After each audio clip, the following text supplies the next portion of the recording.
नमस्ते, लाइव हिंदुस्तान में आपका स्वागत है। हम हैं रायबरेली के इंदिरा पार्क में। इस पार्क को राजीव गांधी ने बनवाया था। ये गांधी परिवार का घर है। 2004 से लगातार सोनिया गांधी यहाँ की सांसद है। इस बार कांग्रेस से राहुल गांधी उम्मीदवार है। भाजपा ने दिनेश प्रताप सिंह को उतारा है। वोट 20 तारीख को यहाँ वोटिंग है। वोटिंग से पहले लोगों के मन में क्या है, लोग किन मुद्दों पे वोट करेंगे, शहर को लेकर उनकी क्या अवधारणा, इन तमाम मुद्दों पर बात करने के लिए हमारे साथ कुछ सीनियर सिटीजन्स हैं, कुछ प्रबुद्ध लोग हैं शहर के। उनसे हम बात करेंगे और समझेंगे कि वो मुद्दे क्या है उनके, किन आधार पर वो वोट डालेंगे। क्या नाम है सर आपका? ओपी सावला ने। सावला जी, आप तो बहुत चुनाव देखे होंगे, कैसा लग रहा है इस बार चुनाव का माहौल? माहौल तो आप भी देख रहे हैं, हम भी देख रहे हैं। हम लोग एक जगह बैठने, ट्रेडर लोग हैं, बैठते हैं वहां पर। जो वहां आता है बस वही देखते हैं। बाकी हम न शहर में जाते हैं, ना हम किसी पार्टी के कार्यकर्ता हैं सक्रिय। नहीं नहीं, तो एक मतदाता के रूप में, जैसे आप मतदाता के रूप में आपको क्या लगता है कि कैसा कैसा कैसी पॉलिटिक्स हो रही, क्या रुझान है, किन मुद्दों के आधार पे लोग आपके यहाँ लोग आते होंगे? आप एक व्यापारी हैं तो किन मुद्दों पे लोग कैसे बात करते हैं लोग, क्या उनके मुद्दे क्या है? हम अपनी बात बता सकते हैं ना, हाँ हाँ, बताइए क्या। दुनिया की थोड़ी बता सकते। हाँ हाँ हाँ, नहीं नहीं, आप अपनी बात ही अपनी बताइए। बात यह है, जब से यहाँ इंदिरा गांधी पहली बार यहाँ लड़ी तो हम लोग वाकई उत्साहित थे, रायबरेली के लोग, और उनको बढ़ चढ़ के उनका साथ दिया।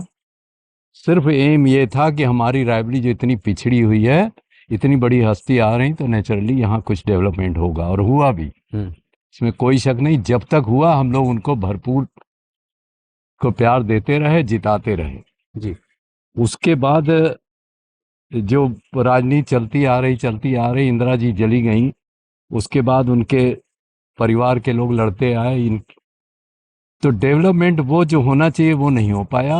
अप टू सोनिया गांधी के आते आते, सोनिया गांधी जब आई तो फिर उम्मीद हम लोगों को जगी कि ये सुपर प्राइम मिनिस्टर हैं इस समय, क्योंकि सब उनके हाथ में था। जी।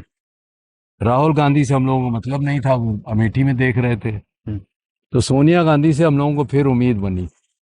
हम लोग सिर्फ उनका सपोर्ट, मैं खुद इन विचारों का नहीं हूं, लेकिन उनको सिर्फ इसलिए देते थे कि रायबरेली का डेवलपमेंट।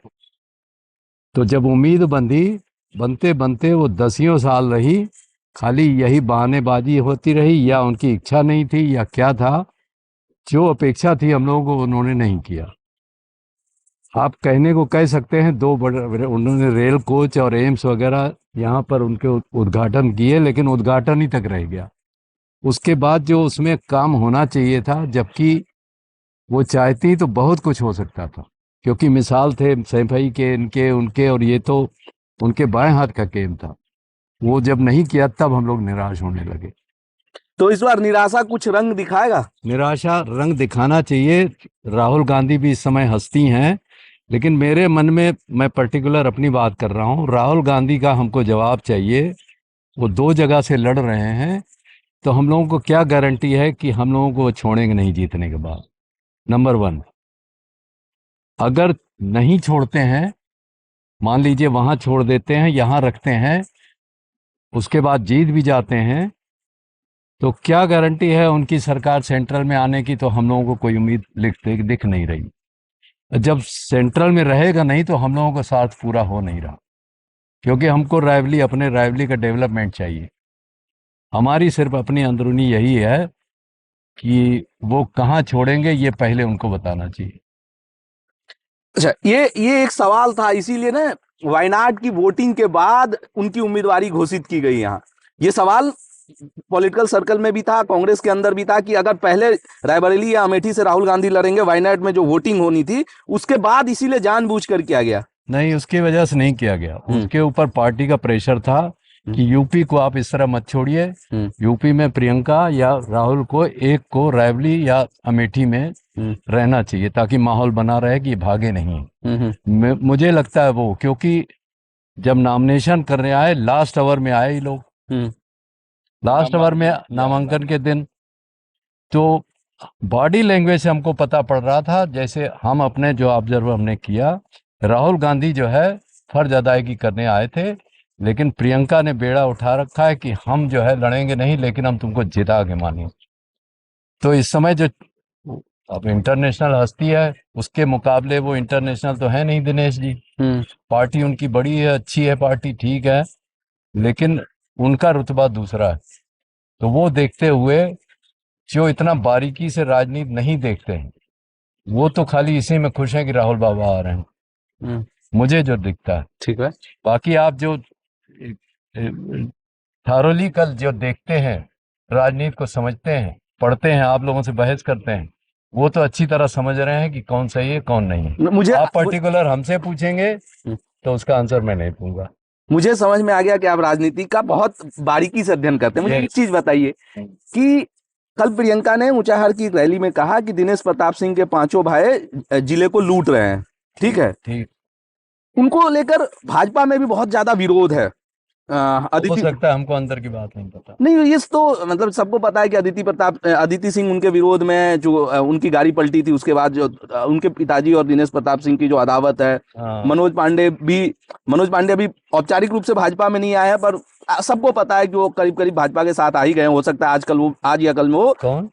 मनोज पांडे जो ऊंचाहार के विधायक हैं, वो तो कल ज्वाइन भी किया उन्होंने अमेठी में स्मृति ईरानी की मीटिंग। हाँ वो कर रहे हैं। अभी पार्टी औपचारिक रूप से उन्होंने ज्वाइन नहीं की है, पार्टी नहीं किया। हाँ हो सकता है कि आजकल में कर लेंगे। हाँ, तो भाजपा कहीं अपने अंतर विरोध से भी तो कमजोर नहीं हो रही है, जो दिनेश प्रताप सिंह का अंदर खाने बहुत विरोध कर रहे हैं ये भाजपा। तो सबको, एक एक आदमी को पता है। यहाँ पर इन लोगों की आपस में अदावत की वजह से वो एकजुटता नहीं दिख रही है। ये तो जग जाहिर है। यहाँ आप किसी भी साधारण कार्य आदमी से पूछेंगे, रायबरेली के निवासी से, तो ये झगड़े सबको पता है कि इन लोगों के आपस में अदावत है। वो उनको नहीं बर्दाश्त करेगा, वो उनको नहीं बर्दाश्त करेगा, वो उनको नहीं बर्दाश्त करेगा। बाकी रही 5 भाई हैं, लूटा है उन्होंने, तो भैया ये लूटे वूटे हम लोगों को नहीं पता किसने क्या लूटा है। और ये सब लोग जो है बड़े बड़े आदमी, बड़े बड़े काम करते हैं, हम लोग तो उनके साथ उठते बैठते नहीं। दूध नहीं उधर जो है नहीं अध्यक्ष जी को लगाओ। नहीं अध्यक्ष जी से ही बात करेंगे, पहले महासचिव जी से भी बात कर लेते हैं। दूध का धुला कोई नहीं है। ये कह रहे थे कि इंदिरा गांधी के टाइम तक ठीक विकास हुआ, 2004 से सोनिया गांधी यहाँ आई, बीच में अलग अलग लोग लड़ते। सोनिया गांधी यहाँ की सुपर प्राइम मिनिस्टर थी, यहाँ की या पूरे देश की? पूरे देश की, लेकिन यहाँ तो सांसद थी ना। जी। तो यहाँ का वो विकास नहीं हुआ जो होना चाहिए था। सुपर प्राइम मिनिस्टर के होते हुए एक भी रोड जो है शहर की नहीं बनी उनके शासन में, और ना आज तक बनी है। अभी भी सांसद वही है। अच्छा, यूपीए के शासनकाल में रेल कोच फैक्ट्री आई, लेकिन तैयार तो नहीं हुई थी। काम काफी बाकी था उसमें। अब क्या स्थिति है उसकी? अब चल रही है, एम्स भी चल रहा है। तो आप कह रहे हैं कि सिर्फ घोषणा हुई, काम किसके टाइम में हुआ उन दोनों योजनाओं की? काम तो हो रहा है, अब चल रहा है काम। बीजेपी के टाइम में हुआ है काम। अच्छा, बीजेपी भी कहती है कि जब मोदी आए तो देश में 7 एम्स थे, मतलब उसमें से भी 6 एम्स अटल बिहारी वाजपेयी के शासनकाल में बने। पर कांग्रेस के लोग सवाल उठाते हैं कि शिक्षा को ज्यादा प्रॉब्लम हमारे यहाँ जो है अन्ना जानवरों की है। किसान इससे बहुत परेशान है, रात रात भर ताकता है। अच्छा, ये समस्या है। छुट्टा जानवर है। हाँ, छुट्टा जानवर। तो शहरी क्षेत्र में तो वो समस्या नहीं होगी? शहरी क्षेत्र में नहीं, लेकिन गांव में तो है। गांव में किसान भाई रहते हैं, ग्रामीण जनता ज्यादा है, वहां पर तो समस्या है। अच्छा, तो ये 2022 के चुनाव में भी मुद्दा था। मोदी जी को भी मन से घोषणा करनी पड़ी कि हम लोग, पता है, हाँ। सरकार को पूरी तरीके से पता है किसान छुट्टा जानवरों की समस्या है। रात रात भर किसान जो है खेत की रखवाली करता है। गौशाले जो बनाए हैं, गाय मर रही हैं उसमें। ये समस्या तो है ही है। अच्छा, तो चुनाव को लेकर क्या लग रहा है आपको? ये कौन से मुद्दे रायबरेली में जो हैं वो प्रमुख रूप से हावी रहेंगे, जिनके आधार पर लोग मतलब वोट करने जाएंगे? विकास। और आप कह रहे हैं कि विकास पिछले 20 साल में हुआ नहीं, यहाँ कोई विकास नहीं है। चलिए ठीक है, बात करते हैं। क्या नाम है सर आपका? सब सुन तो लियो, क्या बोलना है यार। पंकज अग्रवाल। पंकज जी क्या करते हैं आप? हम व्यापार करते हैं। तो चलिए, व्यापार को लेकर भी बहुत बात होती है कि भाजपा शासनकाल में जीएसटी आ गया, जिसकी वजह से व्यापारी परेशान है। विरोधी आरोप लगाते हैं कि कारोबार नहीं है, रोजगार धंधे खत्म हो गए। क्या स्थिति है? आप तो चूंकि सीधे जुड़े हैं। कौन आरोप लगा रहा है खत्म हो गए व्यापार? नहीं, विपक्ष आरोप लगाता है। विपक्ष का तो काम ही है। राहुल गांधी, आपके जो अगर जीत गए जो सांसद होंगे राहुल गांधी, वो कहते हैं कि ये गब्बर सिंह टैक्स है, जीएसटी को कहते हैं वो। तो खत्म कर देंगे। तो इस बात की वो मतलब लिखित रूप से दे रहे हैं देश की जनता को कि हम आते ही जीएसटी खत्म कर देंगे। कोई भी शासक, राहुल गांधी हो या कोई भी हो, ये लिख के ये पब्लिक में गजट कर देंगे कि हम कहने में हम आते ही जीएसटी खत्म कर देंगे। लेकिन अच्छा, एक समझ के लिए भी बताइए, सेल्स टैक्स पहले भी था, तमाम तरह के टैक्स थे, उनकी जगह पे एक जीएसटी लाया गया। आप लोगों की जिंदगी आसान हुई है? आसान हुई है, उससे व्यापार आप ऑल ओवर इंडिया कहीं भी कर सकते हैं। आज आपको कोई जरूरत नहीं कहीं दूसरे प्रांत में माल भेजने की है, तो कोई आपको कुछ करना नहीं है, ना फॉर्म से कोई फॉर्म भरना है, ना कुछ करना। आप ऑल ओवर इंडिया चाहे जैसे व्यापार करिए। तो फिर विपक्ष जो है इतना बड़ा मुद्दा इसको क्यों बनाता है? आपकी समझ से क्या कारण है? कभी कभी कुछ व्यापारी भी कहते हैं कि जीएसटी के बाद हमारे धंधे में कमी आई है। धंधे में कमी किसी की नहीं आई है। धंधे में कमी किसकी आ गई है भाई? लोग व्यापार अपने समय से चेंज नहीं करेंगे, पैटर्न नहीं चेंज करेंगे, उसी जो 70 में लेके चल रहे थे वही आज भी चल रहे हैं, तो वो तो कमजोर होंगे ही भाई। आप आधुनिकीकरण अपने व्यापार का नहीं करेंगे, आप बदलेंगे नहीं, आप अपने सिस्टम को नहीं बदलेंगे, तो आप पीछे तो जाएंगे ही। ऐसा नहीं कि क्या कौन भूखा मर रहा है, कौन व्यापारी किसके पास काम नहीं है। चलिए ठीक, एक चीज हमें बता दीजिए, दो उम्मीदवारों के बीच यहाँ प्रमुख रूप से मुकाबला है, दिनेश प्रताप सिंह, राहुल गांधी। ये तो इसमें कुछ नहीं कहा जा सकता, ये तो जनता का फैसला होगा। जो नहीं, हम ये भी नहीं कह रहे कि आप चुनाव नहीं है, बस बाकी अब ये तो जनता के ऊपर है भाई किसको। हाँ, निश्चित रूप से जनता ही फैसला करेंगे। मैं मेरा सवाल पूरा हो जाने, आपको दोनों उम्मीदवारों में क्या पॉजिटिव और क्या निगेटिव लगता है? हाँ, उसमें कुछ नहीं, ये कोई डिस्कशन का विषय नहीं है। वो तो जिसका जैसे जहाँ मन करेगा वहाँ उसको, जिसको लगेगा कि नहीं हमारे लिए ये ठीक है वो वहाँ वोट करे, जिसको लगे वो ठीक करेगा। उसमें ये कोई डिस्कशन का विषय नहीं है कि क्या पॉजिटिव है। भाई गवर्नमेंट किसकी बन रही है, सब सोच के ही आदमी वोट करेगा। गवर्नमेंट किसकी बन रही है सोच के लोग वोट करेंगे। हाँ, आपने थोड़ा सा हिंट कर दिया। हाँ। पर हम जब यहाँ पे कल शहर में ना सुपरमार्केट में जब बात कर रहे थे लोगों से, तो लोगों का कहना है कि गांधी परिवार के लोग जीतते हैं, फिर उसके बाद ना विनिंग सर्टिफिकेट लेने तक नहीं आते हैं। तो ये एक मुद्दा है कुछ कहीं ना कहीं लोगों के मन में। अब बता नहीं इसमें क्या क्या है, ये तो जनता की बात है, जनता जैसा चाहे। चलिए ठीक है, कुछ और लोगों से बात करते हैं। पार्क में हमारे साथ मौजूद है। सर, क्या नाम है आपका? रोशन नंदवानी। रोशन जी, क्या करते हैं आप? व्यापार करते हैं। अच्छा, व्यापार करते हैं। क्या लग रहा है शहर में 20 तारीख को आप लोग वोट डालने जाएंगे, क्या माहौल, क्या है, फिजा क्या है? फिजा तो देखिए, हर आदमी चाहता है कि जो भी हमारा सांसद हो, मिलने वाला हो आपस में, जिससे हम मिल सकें। यही सब बातें होती हैं और हर आदमी अभी वॉच कर रहा है कि जैसा माहौल देखा जाएगा उसी तरह वोटिंग की जाएगी। मुकाबला है क्या? राहुल गांधी बहुत बड़ी हस्ती हैं, राष्ट्रीय स्तर की हस्ती हैं, दिनेश प्रताप सिंह एमएलसी हैं। देखिए, मुकाबला है क्या यहाँ पे? ग्लैमर का असर तो आप जानते हैं हर जगह पड़ता है। जी जी जी। कुछ ग्लैमर का ही असर है। टक्कर तो है ही है, मुकाबला है दोनों के बीच में, क्या एक तरफा एक तरफा तो वोटिंग नहीं हो सकती, एक तरफा तो नहीं है। अच्छा, हाँ, मुकाबला तो है ही है। और दूसरा, हम लोग ये चाहते थे, हम सबसे यही अपील करेंगे कि आप वोट जरूर करिए। आप वोट किसको देते हैं वो आपके ऊपर है, लेकिन वोटिंग जरूर करिए। अच्छा, जो भाजपा के उम्मीदवार हैं उनको लेकर पार्टी में ही एक राय नहीं है, तो इससे उनकी संभावनाओं पर आपको क्या लगता है, कितना असर पड़ेगा? जैसे आप सबको पता है, आप हमसे ज्यादा पता होगा, आप लोग स्थानीय, यहाँ पे अदिति सिंह का इशू है, मनोज पांडे के साथ विवाद है। एक परिवार में अगर 5 भाई हैं तो 5 के मतभेद अलग अलग होंगे, विचार अलग अलग होंगे, इसलिए कहीं ना कहीं सब तो है ही है।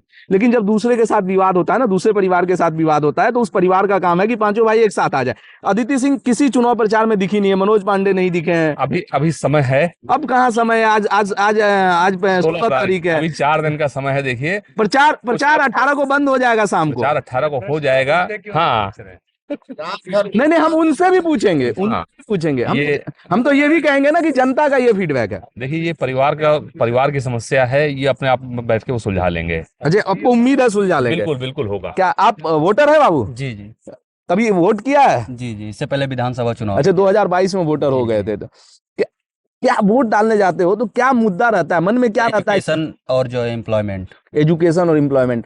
तो जो प्रदेश में योगी सरकार है जी और केंद्र में नरेंद्र मोदी सरकार है, एजुकेशन और एम्प्लॉयमेंट को लेकर कैसा काम किया इन लोगों ने? बहुत गंदा काम किया इन्होंने, बहुत गंदा काम किया। मतलब क्या अब लग रहा है कि रोजगार के अवसर नहीं आए, या रोजगार के अवसर भाजपा सरकार में बहुत पिछड़े रहे। मैं एमबीए क्वालिफाइड हूँ, लेकिन 30,000 की नौकरी कर रहा हूँ प्राइवेट सेक्टर में। अच्छा, कहाँ से एमबीए कहाँ से किया आपने? योगी जी के क्षेत्र डीडी यूनिवर्सिटी गोरखपुर से, दीनदयाल उपाध्याय यूनिवर्सिटी से। जी। तो अच्छा, क्या मतलब कभी सरकारी कंपटीशन के लिए तैयारी की आपने, या कभी उस तरह से? नहीं करते हैं तो पेपर लीक हो जाता है।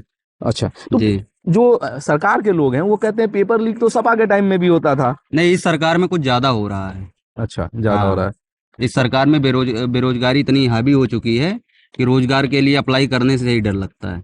अप्लाई नहीं करोगे तो नौकरी कैसे मिलेगी? नहीं नहीं, कंफर्म वैकेंसी हो जाए मतलब क्लियर होने में डर लगता है कि क्लियर होगी कि नहीं होगी। अच्छा, क्लियर होगी कि नहीं होगी। जी जी। चलिए और ठीक है। छोटा जानवर बहुत बड़ा मुद्दा है, आए दिन एक्सीडेंट हो जा रहे हैं, बछड़े गाय रोड पे घूम रहे हैं, इसलिए यूपी का सबसे बड़ा जो मुद्दा है इस समय छोटा जानवर का ही है।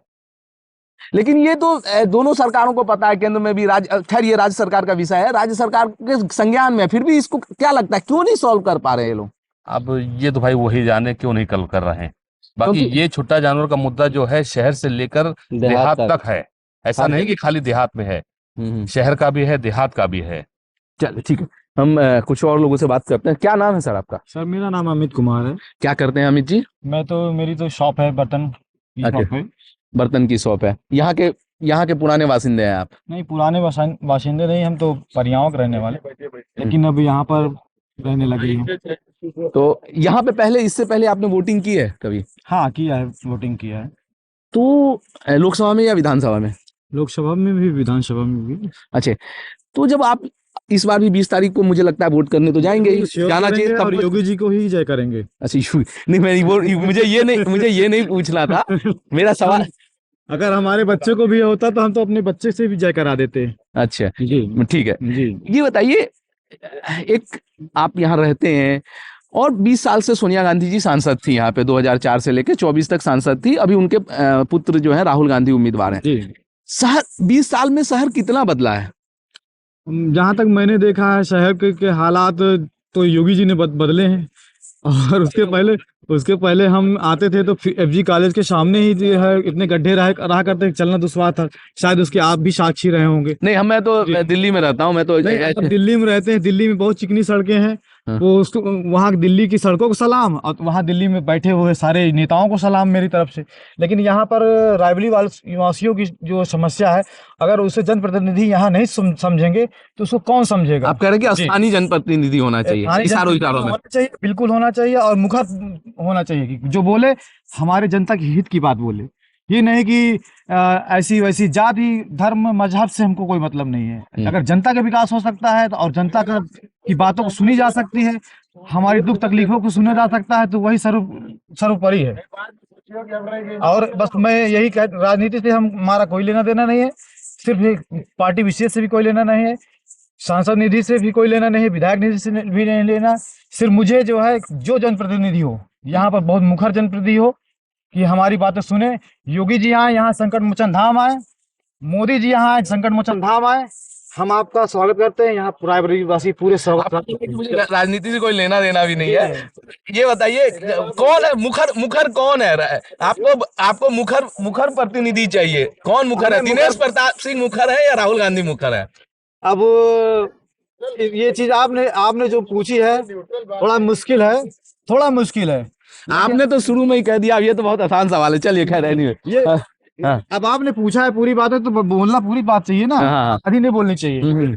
तो जिसने भी विकास किया, जो विकास करेगा, विकास के रास्ते चलेगा, वो जनता उसको तिलक लगाएगी।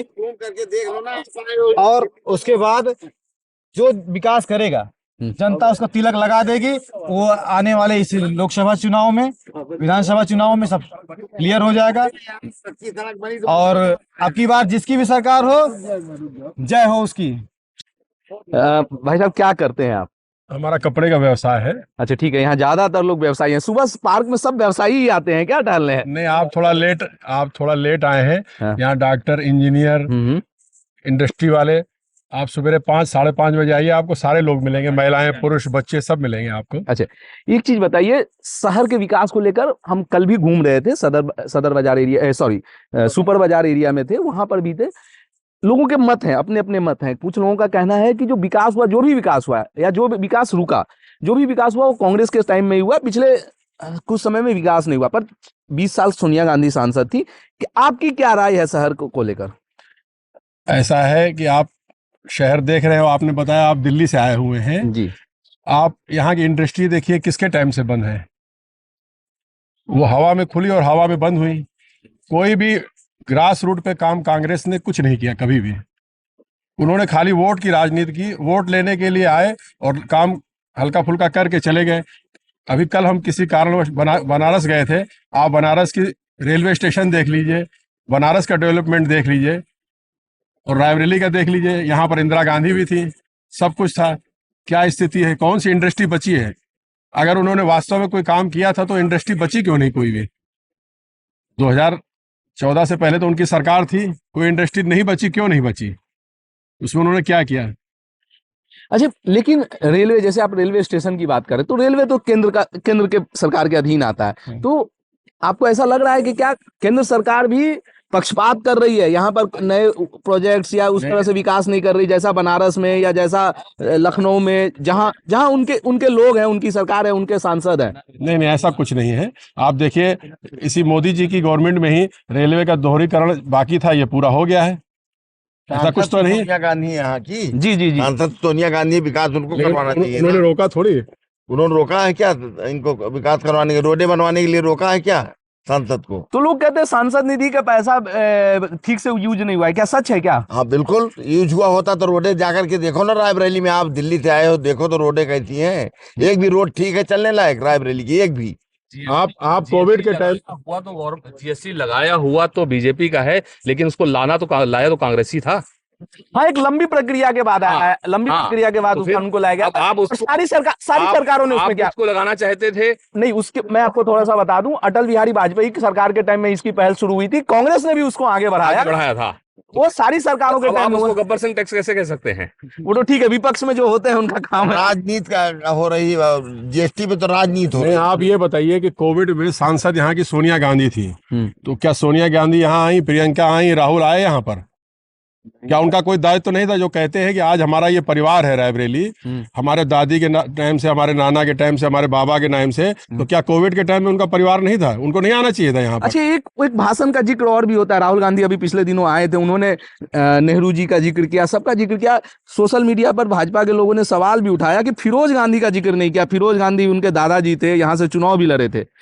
भाई, आप भी समझते हैं राजनीति में जो चीज जिसको सूट करती है उसी को वो इस्तेमाल करता है, जो सूट नहीं करती उसको नहीं इस्तेमाल करता। हो सकता है फिरोज खान उनको नहीं सूट करते होंगे, इसलिए उसका नाम नहीं लेते हैं। ये इंटरेस्टिंग नैरेटिव है। मैंने फिरोज गांधी कहा था, आपने फिरोज खान का। सच्चाई को स्वीकार क्यों नहीं करेंगे आप? जी, आप यहाँ के हमारे बाप दादा या जो और पुराने, उनसे सोच लीजिए। उनका आदमी का जो है वो होता है गोत्र, वही जो है लेडीज का होगा ना। जो लेडीज का होगा वो जेंट्स का हो मतलब जाएगा। आप कह रहे हैं कि जो सरनेम पिता का होता है वही संतान का होता है। था। हाँ, मतलब वास्तव में जो विकास, हम लोग लखनऊ के भी कितना नजदीक है, हमारे उत्तर प्रदेश की राजधानी लखनऊ है।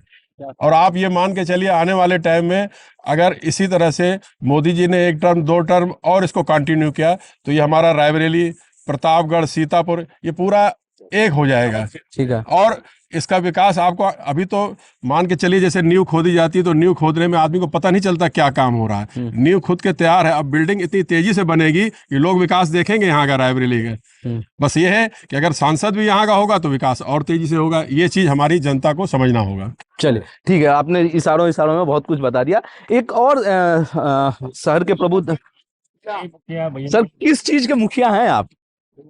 हम अपने सिंधु समाज के फिरोज गांधी नगर पंचायत के मुखिया हैं। अच्छा, फिरोज गांधी नगर के हैं।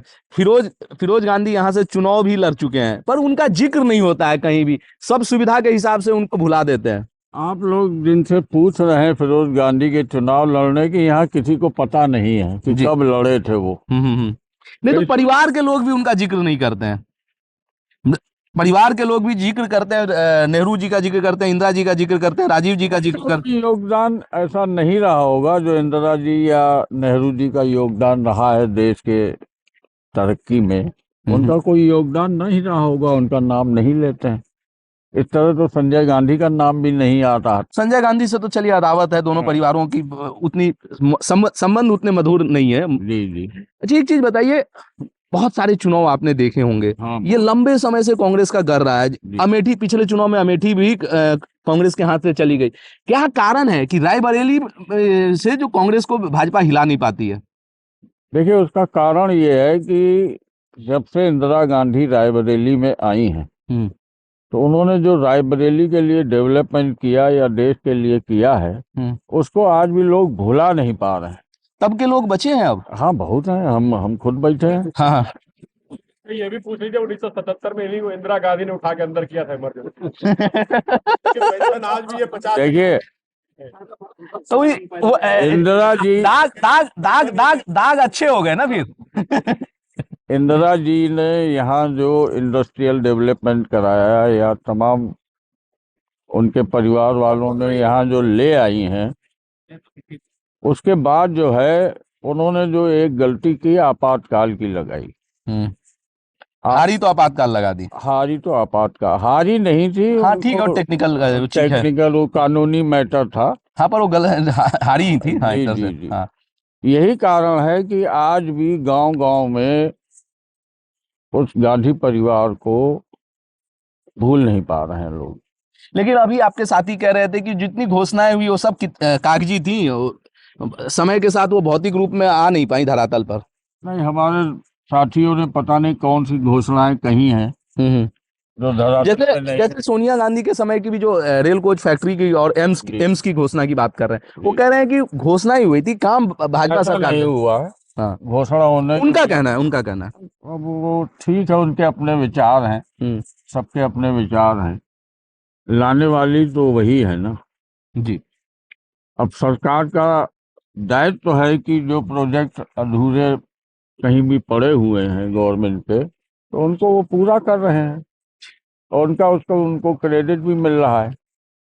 लेकिन आज भी रायबरेली में कोई ये नहीं कहता कि सरकार एम्स लाई है, सोनिया गांधी एम्स लाई है। ठीक है, रेल को सोनिया गांधी लाई है।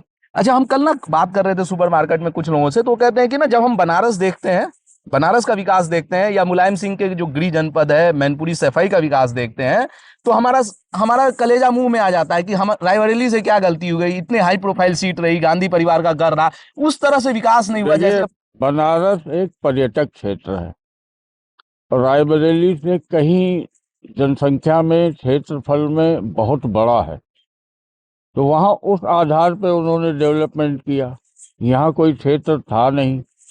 अब आप ये समझिए कि 72 से पहले मैनपुरी सफाई जो हम अभी गए भी थे, वहां पर भी हमें सड़कों की स्थिति यहाँ से अच्छी दिखी, स्टेडियम दिखे, सरकार मतलब एक दिखता है ना, जो चारों तरफ जो इंफ्रास्ट्रक्चर, जो ढांचागत विकास दिखता है, वो रायबरेली से बेहतर था। ये आप कह सकते हैं कि पिछले, लेकिन वो भी जो सफाई भी जो है वो भी कुछ भी नहीं है, वो भी पर्यटन स्थल नहीं है। यही हम कह रहे हैं कि आप कह सकते हैं कि इधर पिछले कुछ वर्षों से वो थोड़ा सा निष्क्रिय रही अपने क्षेत्र के प्रति। अब चाहे वो बीमारी की वजह से रही हो या किसी और वजह से रही हो, उन्होंने ध्यान कम दिया है। अभी हमारे एक साथी कह रहे थे कि कोरोना में जो है उन्होंने कुछ नहीं किया, यहाँ आई नहीं। तो हम समझते हैं कोई भी राजनेता अपने क्षेत्र में कोरोना में गया नहीं था। अच्छा, तो उन्होंने भी भेजा है जो सामग्री, हमको जहाँ तक याद है, ऑक्सीजन वगैरह, दवाइयाँ ट्रकों में भर के आती थी। ठीक है, चलिए, तो ये रायबरेली के कुछ लोग थे, सुबह सुबह मॉर्निंग वॉक के लिए यहाँ आए थे। आपने उनको सुना, उनके क्या मत हैं, किस आधार पे वो 20 तारीख को वोट करने जाएंगे। ऐसे ही हम अलग अलग लोकसभा क्षेत्रों में जाते रहेंगे, आपको जनता की राय बताएंगे और प्रत्याशियों से आपके सवाल पूछेंगे। आप बने रहिए हमारे साथ और देखते रहिए लाइव हिंदुस्तान।